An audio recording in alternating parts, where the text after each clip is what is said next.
Hello, this is Simon Klein from TradeSmart at 8:42 a.m. Eastern Time on the 23rd of May 2016. We're going to follow on from the last video we did on the 13th of April of where the dollar is likely to go next. This is the 13th of April, this day. We said that if the dollar was able to close above this supply zone on the left of it, then highly likely we would move up to the supply zone above over here around this area. But we failed to close above this supply zone and move down.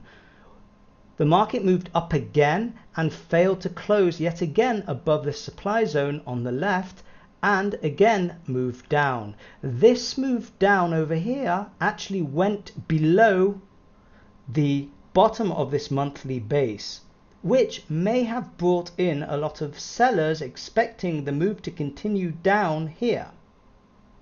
But if we take a look on the weekly chart, this move down actually landed into a demand zone. So this set up for what we call a bear trap scenario, a movement below the base which pulls in sellers expecting a continuation of the move down, but actually reverses immediately to the upside. This is exactly what's happened here. Now, if we take a look at the weekly chart now and try and figure out where the dollar is likely to go next from here. At the end of last week, we actually broke this downtrend on the weekly chart. So we're no longer in a downtrend and we're moving up from a bear trap scenario from the bottom of this base.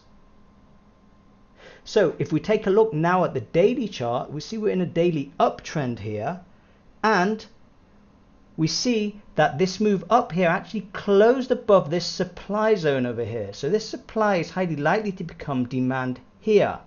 So this is the scenario we have at the moment. We're after a move up in price, so the odds of a continuation of the move up from a trend perspective are lower. We should really get a pullback to potentially move higher.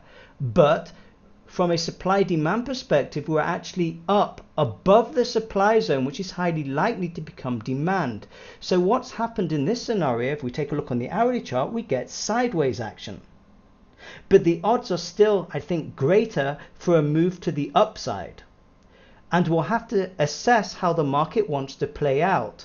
But I think at the moment the odds are highly likely to move up to this supply zone on the daily chart, and then we'll have to assess what happens over here to what is likely to happen next.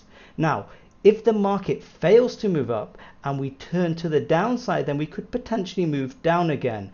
But again, the odds are higher for a move to the upside than they are to the downside at this very moment in time. Anyway, this is Simon Klein from TradeSmart. Good luck with your trading.